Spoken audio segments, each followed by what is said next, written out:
አሰላሙ አለይኩም ወራህመቱላሂ ወበረካቱ ውድና የተከበራችሁ የቻናሌ ቤተሰቦች ሰላም እንደምን አላችሁ?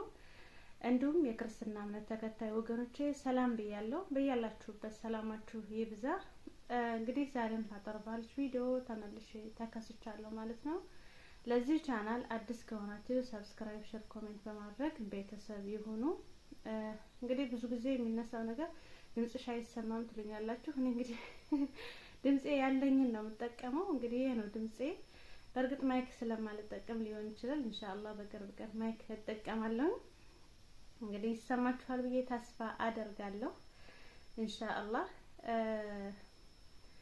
በመጀመሪያ እንግዲህ ዛሬ የመጣሁበት አንድ አጠር ያለ ቪዲዮ በዚህ ሰሞን እምነት ተኮር በማድረግ አጸያፊ ቃልን በመናገር ህዝበ ሙስሊሙን ያስቀየመ አንድ ንግግር አለ። በነብያችን አለይሂ ሰላቱ ሰላም ላይ ሰላዋት ያወረዳችሁ በእነሱ ላይ በነብያችን ሰለላሁ ዐለይሂ ወሰለም ላይ አጸያፊ የሆነ ንግግር ሲናገር ነበር።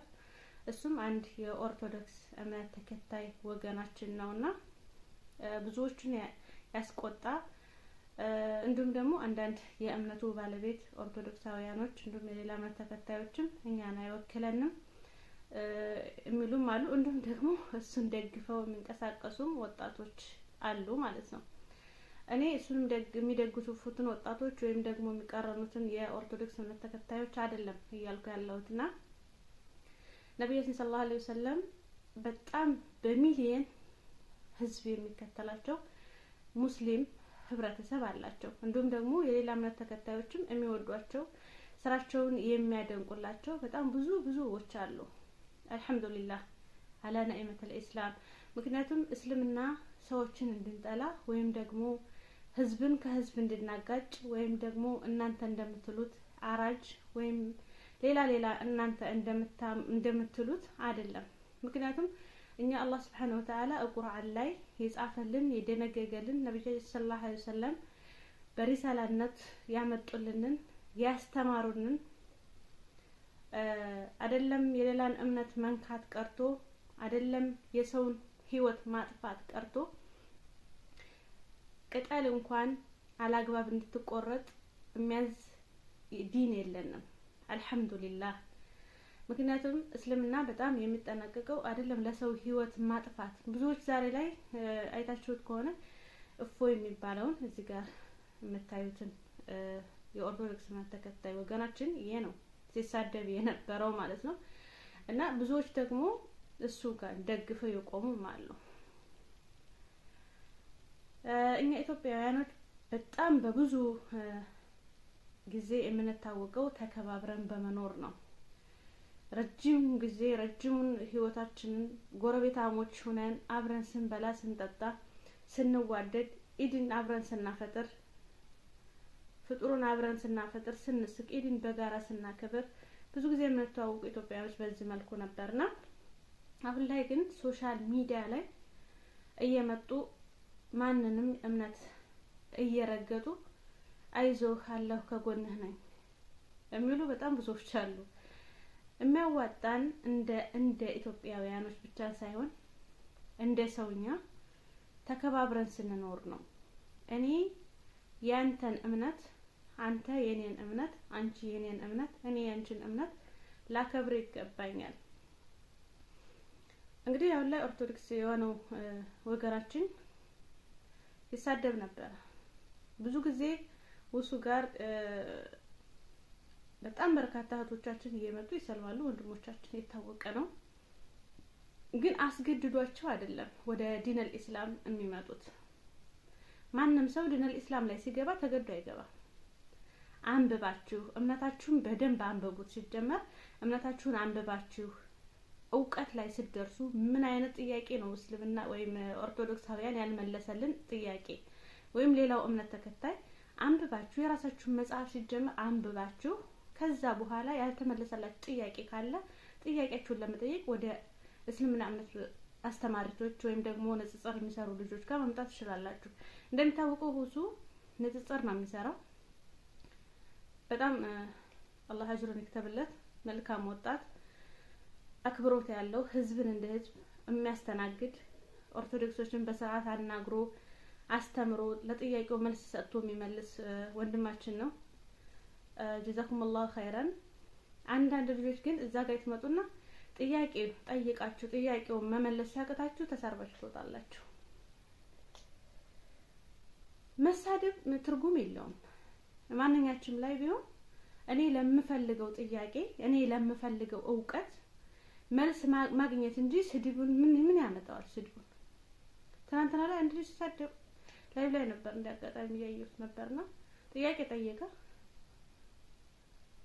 በጣም ሲሳደብ ነበር። በቃ ነብዩ ሰለላሁ ዐለይሂ ወሰለም ሲሳደብ ነበር። ግን እኛን አይደለም። ገብቷችኋል? እኛ አሁን ላይ ያለነው እምነታችን ይገድበናል። ምንም ነገር እንዳንል እምነታችን ይገድበናል። እንድንሳደብ አይፈቅድልንም። የሰውን እምነት እንድንነካ አይፈቅድልንም። በዛ ላይ ደግሞ እኛ የምንሰድባቸው የእናንተን አምልኮቶች የለም። ነብይ ኢሳ አለይሂ ሰላቱ ወሰላም በጣም የምንወደው ነብይ ነው። መርየምን በጣም የምንወዳት ማንንም የምንሳደበው ኢሳ አለይሂ ሰላቱ ማንንም የምንሳደበው እንወዳቸዋለን። ነብያቶች ነበሩ። ኢሳም እንደምታውቁት እናንተ ኢየሱስ ብላችሁ የምትጠሩት ኢሳ በጣም እንወደዋለን። ገባችሁ? እኛ በጣም እንወዳቸዋለን። መርየምንም እንወዳታለን። እስልምና ውስጥ ሲጀመር የሌላን እምነት እንድንነካ ቦታ አልተሰጠንም። እናንተ እንደምታወሩለት እስላም አራጅ ነው እንደምትሉት ወይም ደግሞ ሌላ ነገሮችን እንደምትሉት አይደለም። እስልምና የሚያስተምረን የራሱ የሆነ ገደብ አለው። ስለዚህ ተከባብረን እንኑር። ዛሬ መግለጫ ወጥቷል። እንግዲህ መግለጫው ያው አጸያፊ የሆኑ ተግባርን ሲናገር የነበረው አንድ ግለሰብ አለ። በኢትዮጵያ እስልምና ምክር ቤት መግለጫ ወጥቷል። በመግለጫው መሰረት በህጉ መሰረት በተደነገገው የህገ መንግስት አንቀጽ ላይ አንድ የእምነቱ ባለቤት የተላለፈውን ደንብ በዛ መሰረት በህግ መሰረት ነው ሊጠየቅ የሚገባው። አንዳንድ ወገኖቻችን ደግሞ የኛም እስልምና እምነት ተከታይ ወገኖቻችን በንዴት ወይም ስሜታዊ በመሆን ነብያችን ሰለላሁ ዐለይሂ ወሰለም ስለምንወዳቸው ፊዳከ አቢ ወአሚ ያ ረሱላህ ነብያችን ሰለላሁ ዐለይሂ ወሰለም ስለምንወዳቸው ስለምናከብራቸው በጣም ስለምንናፍቃቸው በስሜት ብዙ ነገር እንናገራለንና አላቅም። ምክንያቱም እኛ ነብያችን ሰለላሁ ዐለይሂ ወሰለም በጣም ነው የምንወዳቸው። በስሜት መናገራችሁን አቁሙ እና አይደለም ሊሰደቡ በጣም ነው የምንወዳቸው። በጣም ነው የምንናፍቃቸው። የኛ ነብይ ለሰው ልጅ ለፍጡር በሙሉ የሚያዝኑ እንጂ እንኳን ሊሰደቡ ቀርቶ ቅርታ ምክንያቱም ሊሰደቡ ቀርቶ በጣም በሚሊየን ህዝብ የሚወዳቸው ለኡማው ሲሉ ብዙ ነገር የሆኑ ለህዝቤ ሲል የመጨረሻ እንኳን ስንብታቸው ህዝቤ እያሉ ነበር። ስለዚህ አሁንም በወጣው ማስጠንቀቂያ ሊሆን ይገባል። አንድ የእስልምና እምነት ተከታይ ወገናችንም ሆኑ የኦርቶዶክስ እምነት ተከታይ ወገኖቻችን ብንከባበር የተሻለ ነው። ምክንያቱም በመከባበር ብዙ አመታቶችን ቤተሰቦቻችን ገፍተዋል። እንደዛሬ ሚዲያ ባልነበረበት ዘመን በጣም ተከባብረን ተዋደን በህብረት ነው ያደግነው። በህብረት ከአንዱ ቤት አንዱ ቤት ሄደን አብረን በልተን ጠጥተን ነው ያደግነውና ይሄ ነገር ባይሆን የተሻለ ነው። እባካችሁ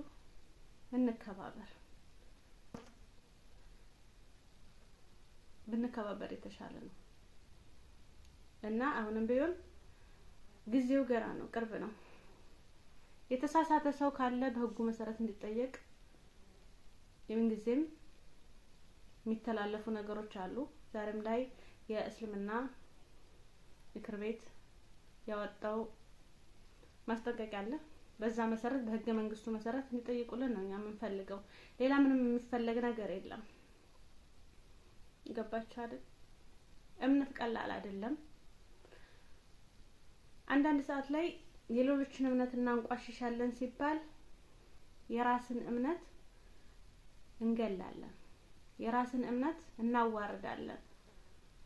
አሁንም በዚህ ወንድማችን ላይ ያደረገው ነገር ቢኖር የኛን እምነት አዋርዳለሁ ብሎ ዛሬ ላይ አንዳንዶች ደግሞ ወደ ፖለቲካ ያቀየሩትም አሉ። እምነትና ፖለቲካን እንኳን ለይታችሁ ብታውቁ የተሻለ ነው እላለሁ ወገኖቼ ማለት ነው። ስለዚህ እባካችሁ ተከባብረን መኖር እንደነበረብን ዛሬም እንደዛው እንደ ድሮአችን ተከባብረን ብንቀጥል የተሻለ ነው። እምነት ማንም እምነት ላይ ጣልቃ ሊገባ አይችልም። እምነታችን የግላችን ነው። እናንተም እምነታችሁ የራሳችሁ ነው። እኛም እምነታችን የግላችን ነው። በእምነታችንና በነብያችን ሰለላሁ ዐለይሂ ወሰለም ላይ አትምጡብን። በሳቸው አንደራደርም። ፊዳከ አቢ ወኡሚ ያ ረሱላህ በጣም ነው የምንወዳቸው፣ ምን ጓጓላቸው፣ ምን አፍቃቸው፣ ሳናቃቸው ነው ምን አፍቃቸው። እና በእስልምና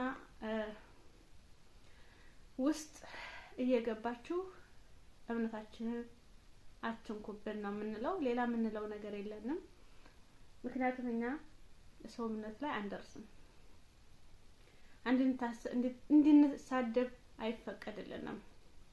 እንድንሳደብ አልተነገረንም፣ አልተመከረንም፣ አላየንም። ቁርአናችን አላዘዘንም፣ እምነታችን አላዘዘንም። ስለዚህ እባካችሁ እንከባበር። መከባበር የተሻለ ነው። ተከባብሮ መኖርን ያስለመዱን ቤተሰቦቻችን እንደዛው ብንቀጥል የተሻለ ነው። ዛሬ ላይ ሚዲያ አገኘው ሶሻል ሚዲያው ለኔ ነው ብላችሁ አፋችሁ እንዳመጣ እየተናገራችሁ ሀገርን፣ ህዝብን፣ ወገንን አታስጨርሱ፣ ወገንን አትበጥብጡ። አገራችን ብዙ ችግር አለባት። የኑሮ ውድነት አለባት፣ ዝጋይ ሰላም ማጣት አለባት። ሀገራችን በብዙ ነገር አሁን ላይ ያለችበት ሁኔታ በጣም አሳሳቢ ነው። ስለዚህ እናንተ ደግሞ በሽታ አትሆኑ፣ ለሀገራችን እከክ አትሆኑባት። አንዳንድ እንደዚህ ጋጠወጥ ሰዎች ለሀገር ጠንቅ አትሆኑ እባካችሁ። ልንጠነቀቅ የሚገባው ነገር ለሀገር ጠንቅ አትሆኑ እባካችሁ። በየእምነታችሁ ሁላችሁም የራሳችሁን እምነት አክብሩ፣ የሰውንም እምነት አክብሩ። ውደዱ ወይም ደግሞ ተከተሉ አይደለም፣ ግን አክብሩ፣ እምነትን አክብሩ። እምነት ቀልድ አይደለም፣ ጫወታ አይደለም። ስለዚህ ልንጠነቀቅ ይገባል። እባካችሁ ወገኖቻችን ተረጋግታችሁ በእምነታችሁ በራሳችሁን እምነት አንብባችሁ ወደ እስልምና መምጣት ከፈለኛ በእስልምና መሰረት ምንም ነገር መንፈልገው የለንም። እኛ አንዳንድ ጊዜ ሙስሊሞች የሰው እጥረት አለባችሁ። ወላሂ ለዓዚም እንደኛ ብዙ የለም። እስልምና ውስጥ በእስልምና ሰው አጥቷል የምትሉ ልጆች አላችሁ። ብዙ ጊዜ አንዳንድ ሰዓት ላይ እስልምና ሰው አጥቷል። ወላሂ ለዓዚም ያለነው ራሱ ከበቂ በላይ ነን የምንኖረው ማለት ነው። ለምሳሌ ሙስሊም መሆን በራሱ መታደል ነው። አንብባችሁ እውቀትን ቀስማችሁ ከመጽሐፍ ቅዱሳችሁም ሆነ ከተለያዩ ነገሮች አንብባችሁ ጥያቄ ካላችሁና ወደ እምነታችሁ ያልመለሰላችሁ ነገር ካለ ዲነል ኢስላም መብታችሁ ነው። አንብባችሁ እውቀትን ቀስማችሁ ከራሳችሁ ያጣችሁት ነገር ካለ ዲነል ኢስላም ውስጥ ያለ ነገር ካለ አህለ ወሰህለን። ከዛ ውጭ እስልምና የሚያስገድደው ነገር የለም። ሰላም ብሎ የሚያስገድድህ ነገር የለም። እምነት ጋር መቀጠል ትችላለህ። ገባህ? ማንኛውም ሰው እምነቱን ራሱን ለማውጣት ነው። ራሱን እኔ ሙስሊምና አልহামዱሊላህ ረቢል ዓለሚን ሙስሊም ነኝ። ገባችሁ አይደል? ሙስሊም ነኝ አልহামዱሊላህ። እምነቴን ሲነኩብኝ ማለት የሌላም እምነት መንካት አልፈልግም። እኔ መስመሬ እስልምና አልহামዱሊላህ አላህ ሰጥቶኛል፣ ወፍቆኛል። እሱም ደግሞ አላህ የወደደውና ያዘነለትን ብቻ ስለሆነ አላህ የሚሰጠው እስልምና። ያን ከፈለጋችሁ ደግሞ አንብባችሁ እውቀት ቀስማችሁ ዛሬ በዚህ ባለንበት በስልጣኔ ዘመን ብዙ መጽሐፍቶችን ማንበብ ትችላላችሁ። አንብባችሁ እምነታችሁ ውስጥ ያጣችሁ ጥያቄ፣ እስልምና ውስጥ ደግሞ የተመለሰላችሁ ጥያቄ ካለ እስልምና መቀበል ከፈለጋችሁ መብታችሁ ነው። ግን ማንም ሊያስገድዳችሁ አይፈልግም። ይሄ የራሳችሁ ህይወት ነው። የነገ ህይወታችሁ ነው ዛሬ ላይ አይደለም የነገ እዛኛው ሀገር ስንሄድ ያለው ህይወታችን መቀበል ከፈለጋችሁ በመንገዱ በቀጥተኛው መንገድ መጣችሁ መቀበል መብታችሁ ነው ነገር ግን እንደዚህ ነው እስልምና እንደዚህ ነው ልታቦጭቁ አይገባም እስልምና የራሱ መጽሐፍ ያለው የራሱ አስተምሮት ያለው ከማንም የማይፈልግ ከጥያቄዎች ሁሉ መልስ ያለው እምነት ስለሆነ አልহামዱሊላህ ረቢል ዓለሚን ሲራጥ المستقيم ቀጥተኛ ነው የኛ መንገድ አልহামዱሊላህ ስለዚህ ስላዳመጣችሁኝ አመሰግናለሁ ወገኖቼ ተከባብረን ብንቀጥል የተሻለ ነው ካልተከባበርን ግን እጅግ የሆነ መዘዝ ይኖረዋል ሀገራችን ላይ ብዙ ጦርነቶች አሉባት ኢትዮጵያ ምክንያቱም የችግር ጦርነት አለባት የእርስ በርስ ጦርነት አለባት በኢኮኖሚ ዳሸቀች ሀገር ናት ብዙ ነገር የሌላት ሀገር ናት ስለዚህ ሰርቶ ለማደግ መጣር እንጂ እርስ በርሳችን በመጋጨት ጊዜያችንን የምንፈጅበት አይደለም ስለዚህ ተጠንቀቁ እንጠንቀቅ እምነታችን የግላችን ነው እምነታችሁ የግላችሁ ነው ስለዚህ እናመሰግናለን አሁንም ቢሆን ላለው ትውልድ የተሻለ ነገር ማስተማርን ይልመድብን እንላለን ለዚህ ቻናል በድጋሚ አዲስ ከሆናችሁ ሰብስክራይብ ሼር ኮሜንት በማድረግ ቤተሰብ ይሁኑ እላለሁ ወዳችኋለሁ በያላችሁበት ሰላማችሁ ባይ ባይ